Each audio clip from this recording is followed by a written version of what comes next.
Boa noite, pessoal. De acordo com o horário que vocês estiverem assistindo o episódio aqui do Vida Ativa Cast, né? O seu podcast para te ajudar na construção de bons hábitos de vida, para te levarem à saúde e desempenho, para quem quiser desempenho, né? Saúde e esporte. Hoje nós temos uma convidada muito especial aqui para a gente falar de um tema que é extremamente importante e muitas vezes negligenciado por grande parte da população ainda, que é o sono, né? Para isso, a gente está recebendo a doutora Rafaela Andrade, que é fisioterapeuta, doutora em ciências pela Faculdade de Medicina da USP. Ela é certificada pela Associação Brasileira de Sono, por notório saber, né? Ela tem especialização em fisioterapia cardiorrespiratória e é sócio fundadora da Fisioterapeutas pelo Sono. Boa tarde, doutora Rafaela, é um prazer recebê-la. Boa tarde, tudo bem? Prazer é meu estar aqui para a gente conversar um pouquinho sobre Dá o sono. só para a gente aí como introdução uma breve história da sua vida e o que te levou a se especializar em sono. Tá, então eu sou casada, sou mãe de 3 filhos, sempre gostei de estudar, então quando fui para casar eu vim morar aqui em São Paulo, sou paraibana.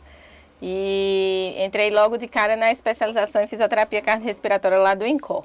E durante as aulas lá no INCOR, uma aula teórica, teve um dia à noite que nós tivemos uma aula de sono, porque até então eu nunca tinha ouvido falar nada a respeito de sono, nem na graduação, nem em outros locais. Não sei se na sua graduação teve alguma coisa sobre sono, de medicina. Não. E aí eu tive uma aula com o Dr. Geraldo Lorenzi, aquilo me chamou a atenção. No dia subsequente eu procurei lá no INCOR, e externei meu desejo de fazer um doutorado, né? Ele falou, fica vindo aqui. E aí eu fiquei indo lá durante um ano. Terças e quintas-feiras eu ia toda tarde, passava o período da tarde, porque à noite eu tinha aula lá no INCOR. E comecei a aprender como laudar uma polissonografia, o que é normal no sono, o que não é. E aí depois de um ano ele disse, agora vamos matricular. E aí desenvolvi aí uma linha de pesquisa nova lá juntamente com ele, na parte de tratamento da apneia obstrutiva do sono, e aí foi aí que eu engrenei nessa área de sono, que é onde eu atuo hoje mais fortemente. Ótimo, né? Eu tenho muita esperança, inclusive, eu já estudei um pouco sobre sono, porque dentro da medicina do estilo de vida é um dos principais pilares aí para a gente cuidar da saúde, né? Mas eu tenho problema para dormir. Então, quem sabe depois do episódio de hoje eu consiga dormir melhor. Tomara. Tá? Vamos então começar falando sobre o sono. Tem a questão das fases do sono, né? Você poderia simplificar isso aí para o pessoal que está assistindo o nosso episódio, explicar o que é cada uma dessas fases, os seus ciclos, né, dessas fases e qual a importância de respeitar todos esses ciclos? Sim, o sono é uma função fisiológica, né, vital para a saúde, né? Todos nós dormimos, né? Alguns dormem mais, outros menos, mas todos nós necessitamos de ter um período de descanso e um período de sono, né? Então existem 4 fases de sono: o sono que nós chamamos N1, N2, que é o intermediário, N1 é o mais superficial, N3 que é o sono profundo, reparador de ondas lentas, né, da produção da maioria dos hormônios, é nessa fase de sono profundo. E nós temos o sono REM, que nós chamamos de sono paradoxal, né, o movimento rápido dos olhos, que é o sono dos sonhos. O corpo está completamente relaxado, não existe tônus muscular, né? Se eu levantar o teu braço dormindo e você estiver na fase do sono REM, esse braço vai despencar, porque não existe tônus muscular, mas o cérebro está em atividade total, como se tivesse acordado, porque ele está sonhando. Essa fase do sono é importantíssima para a regulação da memória, emoções, ansiedade e também para a liberação da testosterona, né? Então, o importante, quando nós iniciamos o sono, né, é normal demorar um pouquinho para pegar no sono. O normal seria entre 20 e 30 minutos. Quando passa desse período já acende um sinal de alerta, né? E você vai progredindo nessas fases. Então, eu faço um pouquinho de sono N1, N2, N3, REM. Depois eu volto para o sono N1 e faço N2, N3 e REM e vou caminhando nessa brincadeira, né? De aprofundar e voltar para a superficialidade. Isso nós chamamos de arquitetura do sono.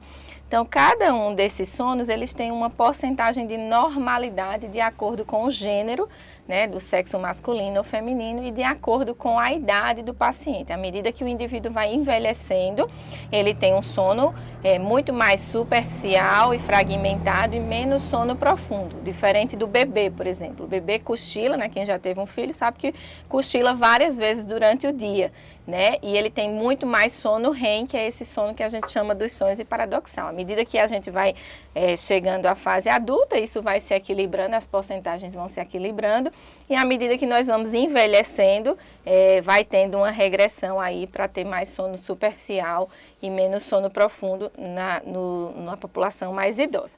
Mas existem as porcentagens de normalidade. É importantíssimo nós respeitarmos tanto a quantidade de horas de sono, em termos de duração, né?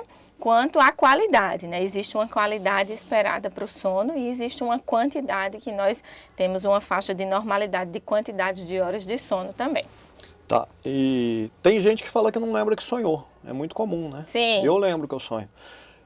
Se a pessoa não lembra que sonha, significa que ela não teve sono REM? Não, não necessariamente, tá? Mas, no geral, as pessoas lembram porque a gente faz um sono REM ali por volta de 5, 6 horas da manhã, nós estamos nesse sono REM. Então, se você despertar nesse horário mais ou menos, você vai possivelmente lembrar. Mas o fato de não lembrar não quer dizer que você não sonhou, tá? Agora, por exemplo, na primeira metade da noite até 3 da manhã eu faço mais sono N3. E na segunda metade da noite eu faço mais sono REM, né? Então, por isso que às vezes quando você está despertando, né, nessa faixa de 5, 6, 7 horas da manhã, você deve estar tendo um sono REM e aí você acaba lembrando daquilo que você estava sonhando, porque você despertou nessa fase do sono. Tá, vamos simplificar então. A gente tem o sono leve, o sono profundo e o sono REM. Sim. Os três são importantes. Todos eles são importantes. Qual que é a principal função de cada um desses três sonos? Tá, o sono superficial é o sono de início, né, da transição da vigília para o dormindo, do acordado para o dormindo, o N1. O N2 é o sono intermediário, que é sim o que a gente se mantém a maior parte do sono, a maior parte da noite, né, nesse sono N2. E o sono N3 é o profundo, reparador, que descansa, e o REM, o importante dele, ele é um sono profundo e superficial ao mesmo tempo, mas é a questão da memória, né? Ele é muito forte na consolidação da memória, principalmente dessa memória mais recente, daquilo que foi aprendido no dia. Então, por exemplo, já quebrando um mito aqui, né? O povo que estuda muito, ou que às vezes vai fazer uma prova, vou fazer, sei lá, o vestibular, você que cursou medicina, que deve ter passado aí algumas madrugadas estudando, não sei se era o seu perfil, a pessoa às vezes diz, não, eu não vou dormir e vou estudar, né, para a prova que eu vou ter amanhã. E é exatamente o contrário. Quando eu estudo e eu durmo, eu vou consolidar aquilo que eu aprendi na minha memória e eu vou ter mais facilidade na prova no dia subsequente. Então, vamos ver se eu entendi aqui. O N1 é o sono leve, está te preparando para os outros sonos. sonos. Os outros estágios. O N2, que é o profundo, descansa o N2 é um intermediário. Intermediário. Isso. N2 e N3, profundo, vamos supor assim. Acho que transição. É mais superficial. N1 e N2 é a parte mais... É uma transição mais, do N1 para o N3. Aí o N3, que é o profundo, isso. Você vai descansar o seu corpo, seus músculos. Sim, vai produzir hormônios e vai descansar. Reparador, é o sono reparador. E o N4, que é o REM, vai descansar o seu cérebro, melhorar a tua memória e sua criatividade, se eu não me engano. Exatamente. Emoções, está bastante relacionado também com ansiedade. Controle de emoções. Controle de emoções é importantíssimo. Né? Então, muitas vezes pessoas que têm transtornos de ansiedade ou transtornos de humor, né, como a depressão, são pessoas que têm déficit de sono REM, por exemplo.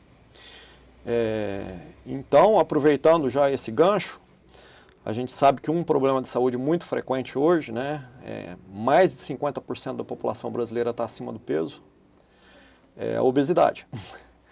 E a gente sabe que a obesidade não é um problema só de falta de exercício e de comida, está muito relacionado ao sono inadequado também. Quais seriam então as fases do sono que são mais relacionadas aí ao controle do peso e por quê? Então, no sono N3, que é o sono profundo e reparador, nós temos a regulação dos hormônios da fome e da saciedade, né, a leptina e a grelina. Então, quando eu não tenho esse sono profundo, ou por questões de qualidade do sono, ou quando eu não tenho sono profundo porque a quantidade que eu fiz não está sendo adequada, né, nós vamos sentir mais fome ou vamos fazer escolhas alimentares piores, né? Então, alguns estudos já demonstram que quando eu não durmo bem, eu tenho mais necessidade de comer açúcar, por exemplo, e carboidrato no dia seguinte. Eu faço escolhas alimentares piores no dia seguinte. Mesma coisa de trabalhadores em turnos, né? Quando tem um estudo que demonstra que a trabalhadora em turno, mulheres, né, do sexo feminino, quando elas iniciam o trabalho em turno, pelo fato de não ter horas de sono adequado, né, elas acabam ganhando muito peso e fazendo escolhas alimentares piores, né? Então, isso tudo influencia. E aí, o fato de eu ganhar peso, estar obeso, acima do peso, vai gerando um ciclo vicioso que gera mais distúrbios do sono, né? Existem uma série de distúrbios do sono, a apneia é uma delas, e quando eu ganho peso, eu posso roncar ou parar de respirar à noite, né? Então, é um ciclo vicioso. E se eu não durmo bem, eu ganho mais peso, e aí eu tenho mais apneia. E se leva a ganho de peso, leva a outros problemas metabólicos também, Sem né? dúvida Quais nenhuma. esses problemas metabólicos que a gente pode considerar aí que são relacionados à falta adequada de sono? Então, por exemplo, a apneia obstrutiva do sono, ela está diretamente associada à síndrome metabólica, né? Então, eu posso ter resistência à insulina, hipertensão arterial, aumento da pressão arterial, sistêmica, que mais me ajuda? Síndrome metabólica, Hipercolesterolemia. Isso, do colesterol, e aí você vai... E o tão temido câncer, né? Sim. Boa parte dos cânceres, a maior parte dos tipos de câncer está relacionada a problemas metabólicos, né? Inflamação crônica, né? Exatamente. Por exemplo, a apneia obstrutiva do sono, né? Que é o segundo distúrbio do sono mais prevalente na população geral, que nada mais é do que a nossa garganta. A nossa faringe é um cano e esse cano está fechando à noite. É uma mangueira que fecha à noite, né? E aí você não oxigena o corpo, né? Toda vez que a garganta fecha, que você ronca, né, e fecha a garganta, você deixa de levar oxigênio para o corpo. E isso vai gerando um estresse oxidativo, esse corpo vai aumentando a ativação simpática, né, ele vai ficando estressado, é como se você está dormindo, mas sua frequência cardíaca está de quem está correndo no parque, ou quem está fugindo de um leão, você ativa o sistema simpático, né? E aí isso tudo vai repercutindo numa inflamação crônica que aí está associado, por exemplo, a infarto, AVC, o câncer, a síndrome metabólica, a distúrbios mentais, transtornos de humor, as próprias demências. Então, a gente já sabe, por exemplo, que a falta de sono, né, de maneira adequada ou em pouca quantidade está associada à demência de Alzheimer, por exemplo, né? Porque não dá tempo do cérebro fazer uma faxina nele e acaba acumulando neurotoxinas. E essas neurotoxinas foram relacionadas ao peptídeo beta-amiloide e aí à demência de Alzheimer. A doença de Alzheimer, é interessante frisar, que é a demência mais frequente, né, na população e está aumentando exponencialmente a incidência dela. E os estudos recentes demonstram que ela está diretamente relacionada à síndrome metabólica, à resistência à insulina, né? Sim. Tanto é que ainda não está protocolado, isso não foi aceito amplamente, mas estamos em vigência de ser colocado como diabetes tipo 3, a doença de Alzheimer. Entendi. Né? Em 2015 foi descoberto o sistema linfático, que é semelhante ao sistema linfático, sendo que ele atua só dentro do nosso cérebro e, por incrível que pareça, ele só funciona durante o sono. Então, esse sistema linfático, ele faz toda essa faxina no cérebro e ele precisa, em média, de 7, 8 horas para fazer uma faxina bem feita. Se a gente não dorme esse período, essas sujeirinhas aí vão sendo acumuladas embaixo do tapete. E aí foi relacionado feito uma associação com a doença de Alzheimer, né?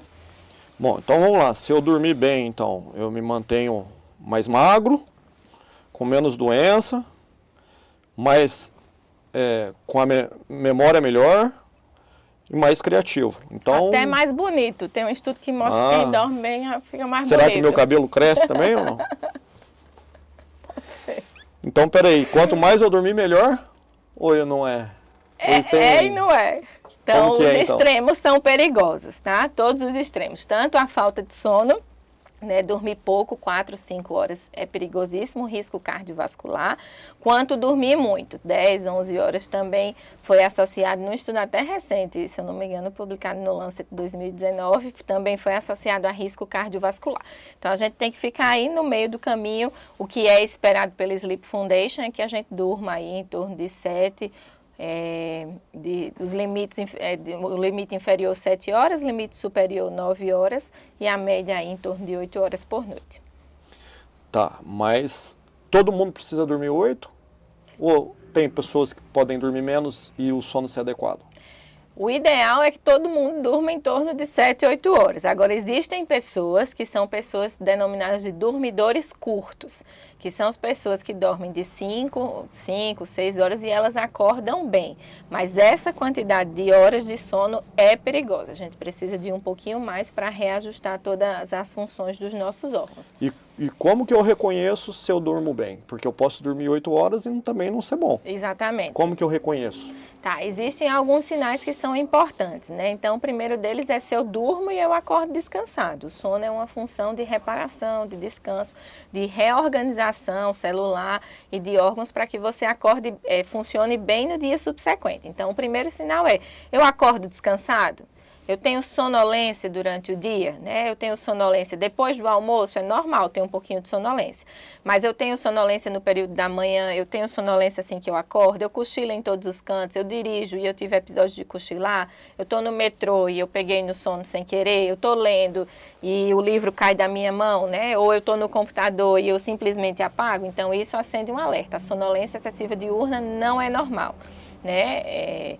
E outros sinais que nós podemos observar. Alguém já falou que eu ronco, alguém já falou que eu paro de respirar enquanto estou dormindo, eu estou com pressão alta, é outro sinal. Eu vou muito ao banheiro à noite, né? Nós chamamos isso de noctúria. Existem indivíduos que vão 6, 4, 5 vezes ao banheiro, isso não é normal. Provavelmente algum distúrbio do sono está associado. Eu falo enquanto durmo, eu ando enquanto durmo, tudo isso são patologias do sono. Ou eu demoro muito para pegar no sono, também não é normal.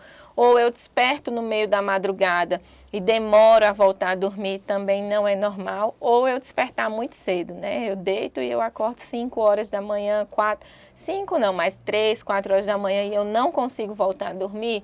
Então, isso também já acende um alerta.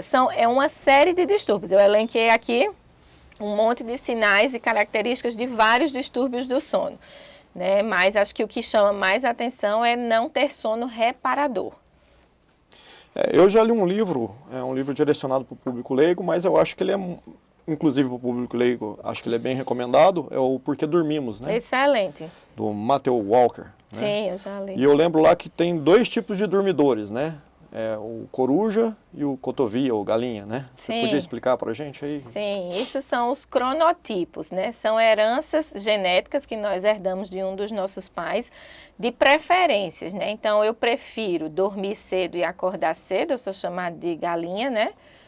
Galinha acho que não é bom não, eu sou chamada de galo, e eu prefiro dormir tarde e acordar tarde. Então, são preferências de sono e preferências de atividade, né? Então, por exemplo, quem dorme cedo e acorda cedo, provavelmente o período da manhã e ali depois do almoço é o período que ela produz mais, que ela trabalha melhor, que a atividade mental dela funciona melhor. E quando é uma pessoa mais noturna, ela vai produzir, vai ser mais vespertina, né? Ela produz melhor ali no final da tarde. De manhã parece que ela não funciona, né? O cérebro não funciona, ela demora a ligar. Então, isso a gente chama de cronotipo, são as nossas preferências. A maioria da população está no cronotipo intermediário, né? Que é aquele que dorme ali por volta de 22h30, 23 horas e que acorda 7 horas da manhã e que vai produzir bem, vai dormir bem nestes horários, né? Esses extremos de dormir muito cedo, 9 horas, 8h30 da noite e acordar às 5 horas da manhã, é uma menor parcela da população. E outra parcela da população também é aquela que dorme mais tarde, meia-noite, 1 da manhã, e gosta de acordar mais tarde também, 9, 10 horas, mas que acaba ficando prejudicada pelo ritmo da sociedade, né? Tem uma proporção na população Sim, de cada tipo? Sim, acho que 25% e 50% no meio aí. Eu acho até legal, uma curiosidade, né? Que isso aí é determinado geneticamente, né? Sim. E de acordo com o que eu vi no livro, por causa na época dos caçadores-coletores, era por causa da vigília, né? Então, como o ser humano era predado, nessa época, vivia na natureza, tinha os vigilantes, né, da aldeia. Uma parte fazia a vigília mais cedo, outra parte de madrugada. Então, Sim. por isso que ficou determinado geneticamente pra gente isso aí. Agora, Mas, sofre por exemplo, influência do ambiente. É determinado sim. geneticamente, mas isso vale o alerta. Sofre influência dos nossos comportamentos. Ok, daí vem minha próxima pergunta. Se eu nasci coruja, eu consigo me adaptar para ser cotovia e vice-versa? Sim, desde que vai conseguir, né? Vai ter que fazer um esforço. Talvez não vire um matutino extremo, mas consegue descer um pouquinho esses horários, sim. Desde que você tenha uma rotina de hábitos de vida saudáveis, que se expõe à luz solar, por exemplo, durante o dia, que evita alimentações muito próximas a horas de dormir, que evite ficar no celular, porque acho que hoje o nosso maior desafio é a luz branca do celular, né, ali iminente nos nossos olhos e ativando, dizendo ao nosso núcleo supraquiasmático que é dia, né, que ainda é dia, que você pode ficar acordado. Então, tem hábitos de vida, o próprio exercício físico é um ressincronizador do relógio biológico, né? Ele diz ao nosso cérebro que é hora de dormir. Então, esses hábitos vão favorecer a você se ajustar dentro do comportamento da sociedade. Agora, o que não é normal é o que eu vejo hoje em dia. As pessoas, eu atendo pacientes às vezes que dormem 3 da manhã, 4 da manhã. Não, mas isso já é um desvio, né? Completamente. E dormem até não é nem cotovia, nem Mas hoje em dia coruja. acho que é mais frequente do que a gente imagina. Pessoas que estão trocando o dia pela noite. Bom, podemos concluir então que o ser humano tem a capacidade de evoluir, né? Ainda temos muito que aprender, porque eu lembro quando eu era mais jovem, eu me formei em 99, né? Denunciando um pouco a minha idade aí. Eu lembro que na época que eu formei, sequer se estudava sono, né? E quem dormia muito, principalmente nas empresas, era considerado preguiçoso. E hoje a gente vê as empresas mais modernas se adaptando a isso, né? Então, uma boa dica aí para os empresários que querem maior produtividade dos seus funcionários é respeitar o padrão de sono desses funcionários. Às vezes você vai ter um funcionário que, se ele chegar um pouco mais tarde e sair um pouco mais tarde do trabalho, ele vai ser muito mais produtivo do que chegar cedo. Exatamente. E vice-versa, né? Então, e as empresas mais modernas, mais produtivas, já perceberam isso, já né? perceberam, elas estão não são filantrópicas, né? Elas Exatamente, querem recurso financeiro. Né? Ela não deixa o funcionário que é mais produtivo à tarde chegar mais tarde, não é porque ela é boazinha, é porque ela sabe que ele vai ser mais produtivo àquela hora. E até instituíram também essas grandes empresas, Google, Microsoft, a hora do cochilo, né? Depois do almoço. Elas têm ambientes específicos, todo equipado com camas e almofadas para que os indivíduos possam dar um cochilinho de 20, 30 minutos aí depois do almoço, porque elas sabem que isso aumenta a rentabilidade da empresa, né, a produtividade. Bom, o sono é muito importante, né? Aumenta a minha expectativa de vida, me mantém mais em forma, me mantém mais inteligente, mais criativo, com melhor memória, mais produtivo, mais bonito. E as pessoas estão dormindo bem? Não, né? Hoje em dia não, hoje é uma loucura. Como que tá? É que tudo relacionado ao sono é muito recente, como você falou, né? Eu me formei e ninguém fala de sono. Hoje em dia, acho que ainda ninguém fala nas graduações sobre sono. É algo que a gente vem trabalhando e tentando mudar porque é muito recente. Né? Até então, a gente tem um avô que ronca no quarto e a gente escuta na sala e todo mundo achava que era normal roncar, é normal muitas vezes perder o sono, né? Então, é uma cultura que vem mudando por meio do conhecimento, né? Da propagação do conhecimento, para a gente entender que essas coisas não são normais. Não é normal roncar, não é normal. Não é normal demorar para iniciar o sono, né? Não é normal acordar de madrugada e não conseguir retornar ao sono, né? Então, é importante a gente ficar atento a isso, né? Existem vários distúrbios do sono. A insônia é o distúrbio mais prevalente, né? Que é a dificuldade em iniciar o sono ou mantê-lo, né? Então, é sim o distúrbio mais prevalente. No geral, acomete muito mais as mulheres que os homens. principalmente na fase da menopausa, mas em seguida a gente tem o distúrbio da apneia do sono, que também é muito prevalente. Um estudo populacional feito aqui na cidade de São Paulo mostrou que 1 em cada 3 pessoas tem apneia do sono, né? Então 1 em cada 3 pessoas tem ronco ou param de respirar enquanto estão dormindo, né? E as pessoas hoje não priorizam, né, o sono, né? Eu tenho um WhatsApp que funciona, por exemplo, 24 horas e eu deito na cama e eu vou resolver coisas. E o sono é incompatível com a agitação. O sono é uma função de desacelerar, né? E às vezes a pessoa deita e ela vai ver o WhatsApp, vai ver Instagram e essas redes sociais só vão nos acelerando.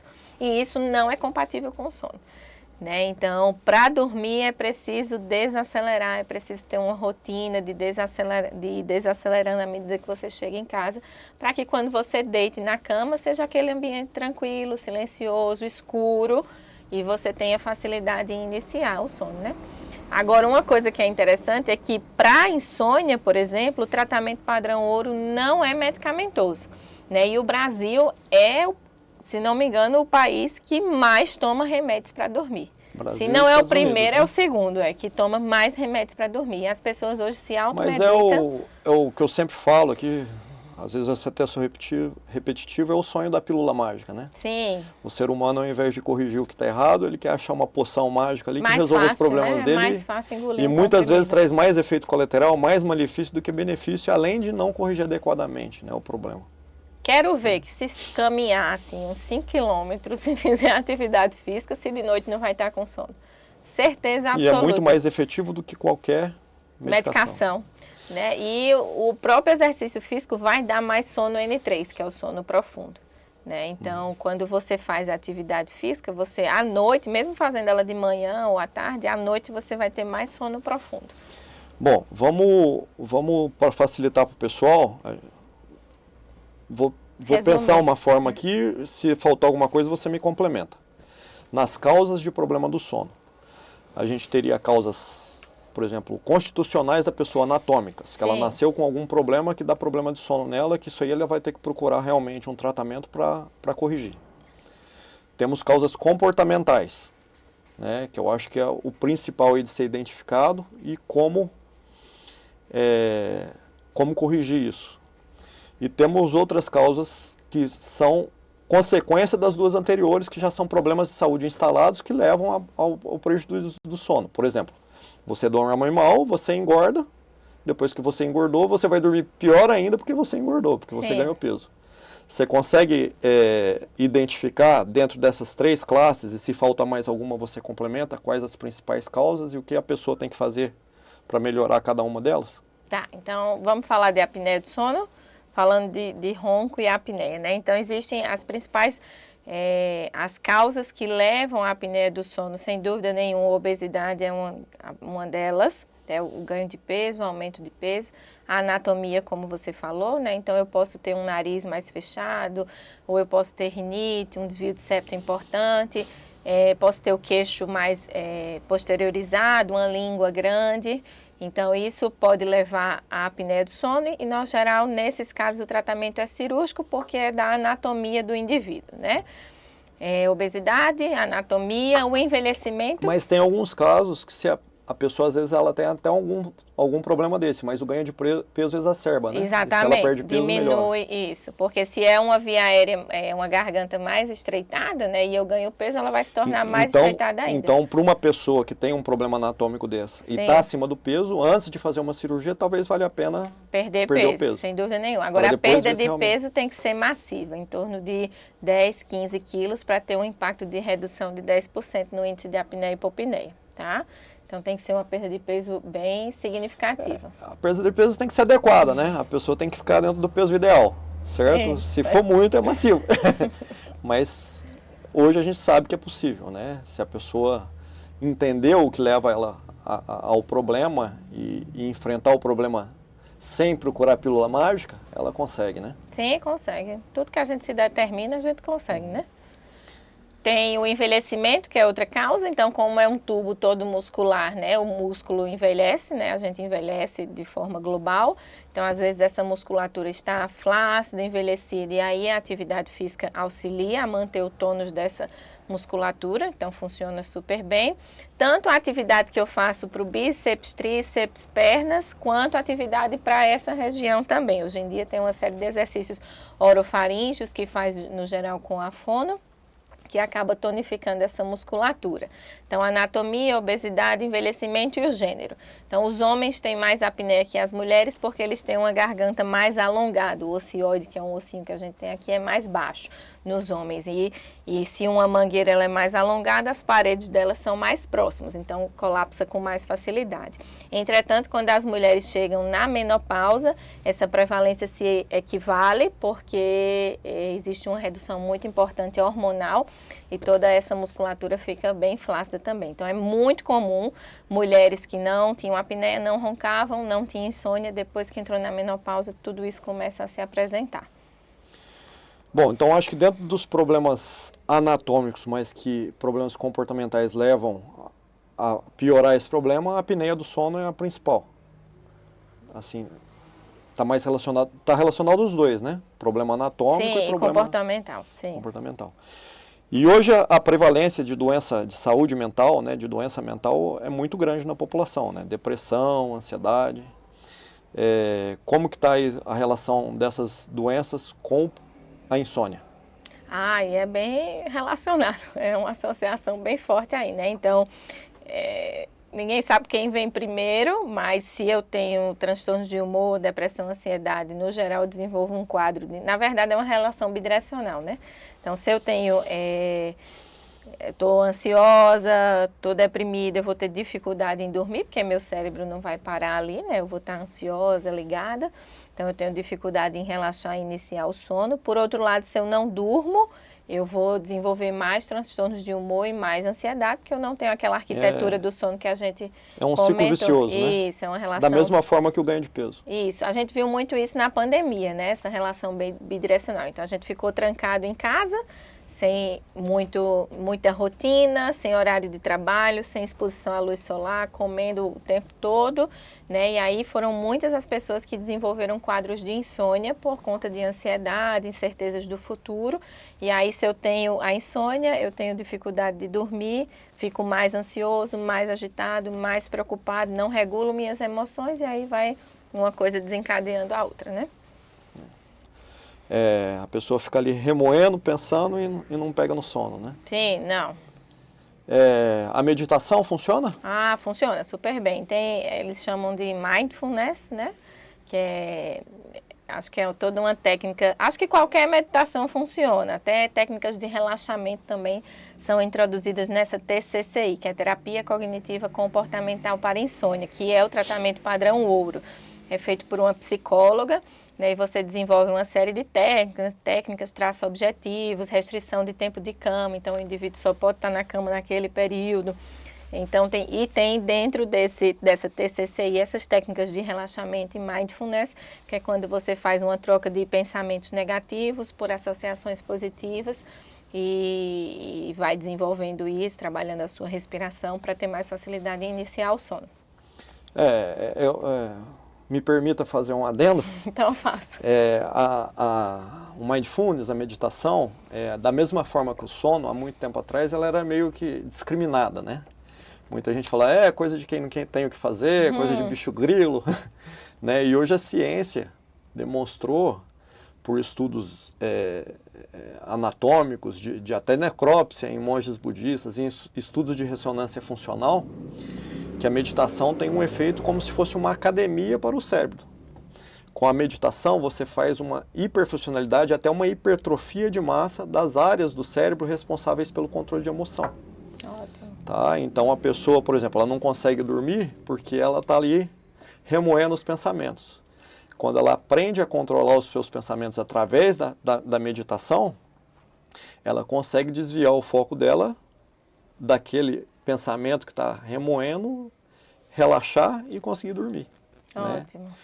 e ela tem um controle emocional melhor, né? Isso é comprovado cientificamente, né? Então a meditação é uma verdadeira academia para o músculo do cérebro, vamos dizer Acho assim. que cursa aí na mesma linha, né, na mesma direção da espiritualidade e da oração também. Eu já ouvi alguns estudiosos falando, né, que quando você faz uma oração, você ativa o cérebro também, as áreas emocionais relacionadas a coisas boas, né, serotonina, e aí você consegue também ter essas áreas ativadas. Então, acho que essas coisas caminham mais ou menos na mesma direção. Eu me lembrei agora de um desses estudos relacionados à meditação. Infelizmente não consigo lembrar agora a fonte, mas posso até colocar depois nos comentários. Que ele analisa as diferentes religiões com padrões de meditação que elas têm há séculos, há milênios, né? O católico, ele reza lá 100 Pai Nosso, 100 Ave Marias, repetidamente. Sim. Então ele fica com a atenção naquilo ali. Da mesma forma que a pessoa que faz mindfulness por respiração, presta atenção só na respiração. O católico presta atenção na reza. Na oração dele. O evangélico faz a oração em Libras, né? O muçulmano também faz aquela oração repetida deles. O judeu fica lá com a mandala, né? São todas técnicas de meditação inseridas dentro das religiões. Sim. Que levam ao mesmo resultado. E ainda tem o potencial de aproximar de Deus. Da divindade, né? Sim. Para quem acredita é muito valoroso e a gente tem que respeitar quem acredita e quem não acredita. Sim. Né? Tá? Bom, então vamos lá. Vamos então dar uma resumida aí nos benefícios do sono para a gente. Tá, então o sono, como você já disse, ele está relacionado à longevidade. Uma síntese. Tá, o funcionamento pleno de todos os órgãos, né? É um momento de reparação desses órgãos, eu digo que é o drive atualizando, né? Então, quando a gente dorme, é o período que a gente tem para atualizar o drive, né? Então, ele está, assim, relacionado à imunidade, à longevidade. Então, se eu durmo bem, eu adoeço menos, né? Se eu durmo uma quantidade de horas adequadas, eu adoeço menos. Ele está relacionado a menor risco cardiovascular, principalmente as doenças do coração. E acho que é isso, ao bom funcionamento dos nossos órgãos, né? Então, quando a gente não dorme bem, até glaucoma pode estar relacionado com sono de má qualidade, distúrbios auditivos estão relacionados a um sono de má qualidade, esteatose hepática está relacionada a um sono de má qualidade. Então, o sono é uma função vital para os órgãos. Quando ele não acontece, a gente gera uma disfunção, né, em diversos órgãos, né? Mas acho que imunidade e longevidade aí é um pilar bem forte do sono. Então, posso resumir assim, se eu dormir bem, eu vivo mais, e enquanto eu vivo melhor. Exatamente. Excelente. Mas assim, eu queria uma coisa mais fácil. Me ajuda. Tipo o quê? O que eu posso ir lá na farmácia e comprar para melhorar meu sono? Na farmácia nada. Pode comprar alguma coisa na farmácia. Mas não é possível. Não, na farmácia não. Vamos tomar banho de sol.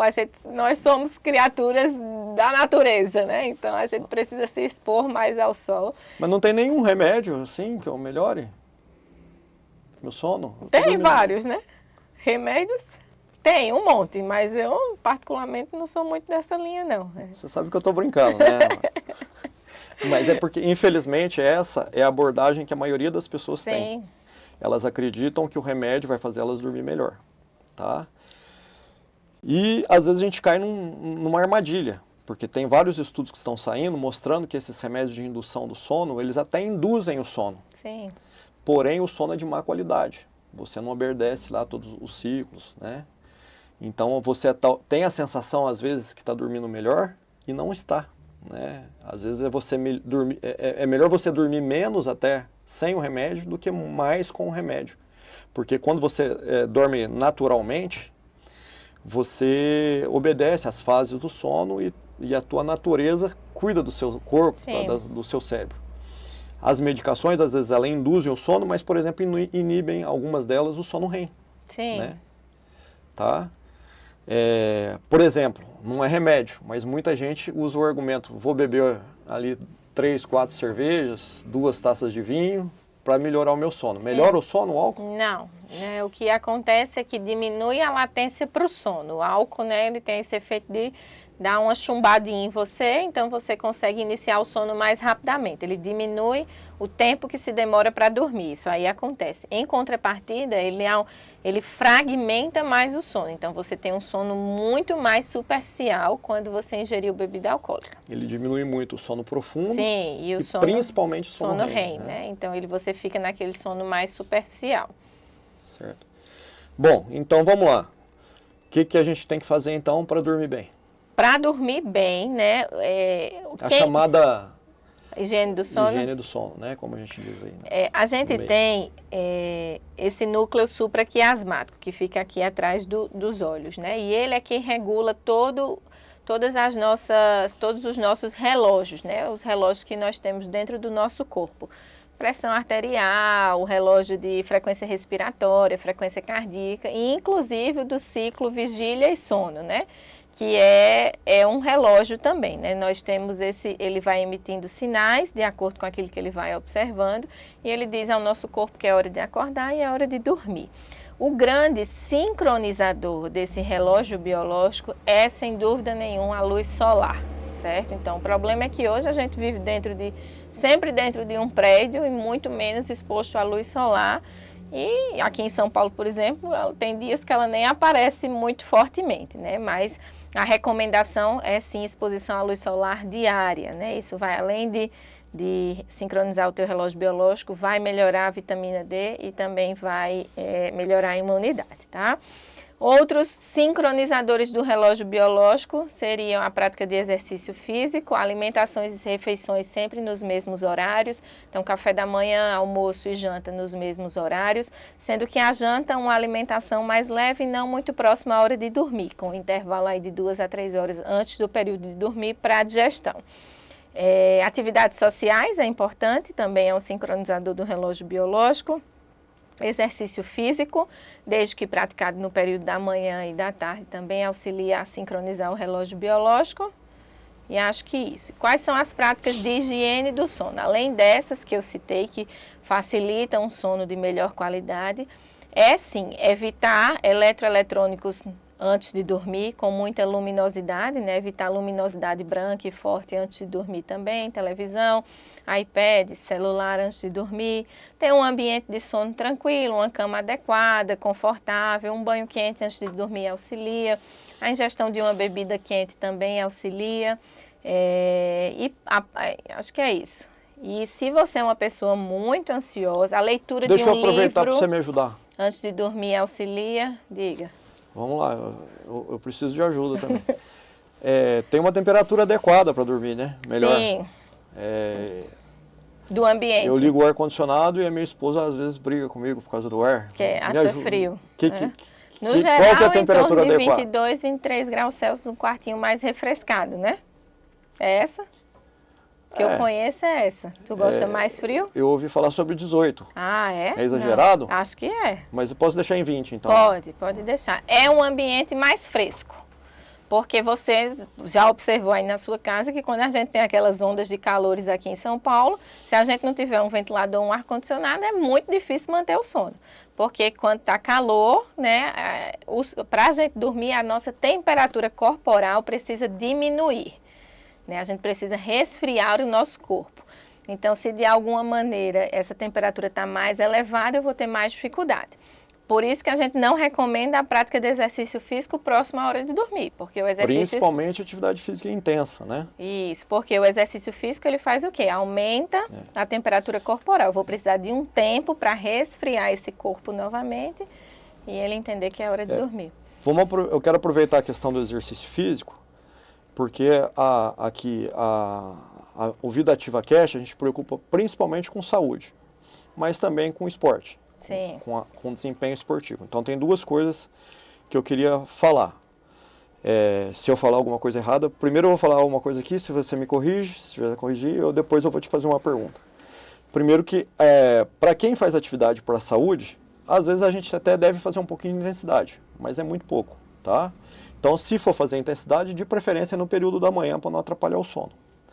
Já o pessoal que nos acompanha, que faz atividade física, por exemplo, os corredores amadores, profissionais nem se fala, mas os profissionais já sabem disso, né? Mas principalmente os amadores cometem esse erro, né? De fazer atividade física às vezes no final do dia. E isso vai atrapalhar o sono dele e vai levar a uma perda do treino, porque ele dormiu mal, vamos dizer assim, né? Então, pessoal, quando for fazer atividade física, principalmente os treinos de intensidade, que são a minoria, deve ser feito sempre no período da manhã. Se você não teve tempo para treinar de manhã, vai treinar no final do dia, principalmente à noite, é um treino bem levinho, para não atrapalhar o seu sono e até ajudar, né? E com relação ao sono e ao desempenho esportivo, o que você pode dizer para a gente? Está diretamente relacionado, né? É uma relação aí também bidirecional. Se eu durmo bem, eu tenho um corpo descansado, os músculos descansados e eu consigo render melhor fisicamente. Se eu durmo mal, né? Eu acumulo mais ácido, se eu durmo mal, eu vou ter um acúmulo maior de ácido lático, eu vou ativar mais a via glicolítica e aí eu vou ter um desempenho físico pior também, né? Então, é diretamente relacionado, né? Como reabilitar ou como um corpo cansado, né? Como fazer esse corpo que está cansado, exausto, ter um desempenho bom numa atividade física, né? Não existe. Para ter o desempenho, ele precisa estar reparado e descansado. Bom, doutora Rafaela, estamos chegando aqui ao final.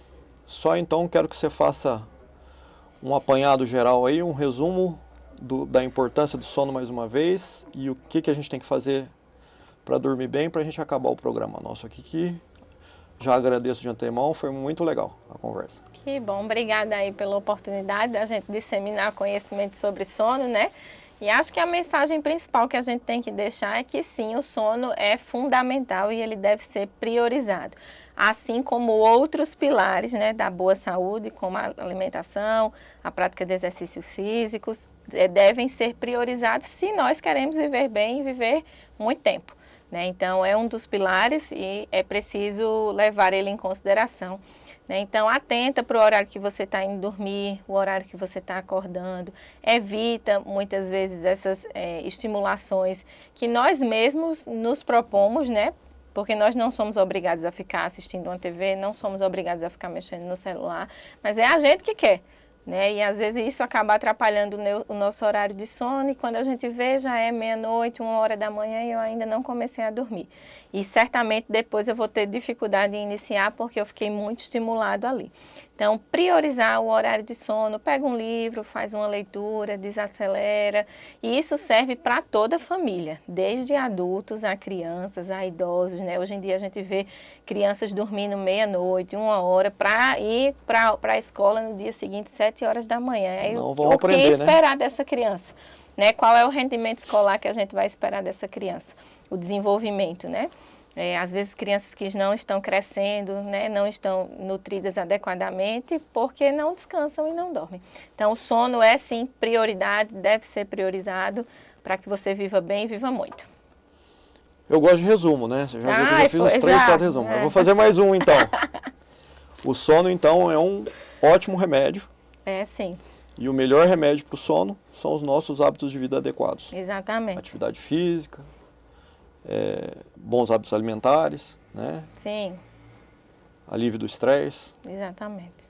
Foi bom o resumo? Foi ótimo, excelente. Então parabéns. Tá bom. Até a próxima. Até a próxima. Tchau. Tchau.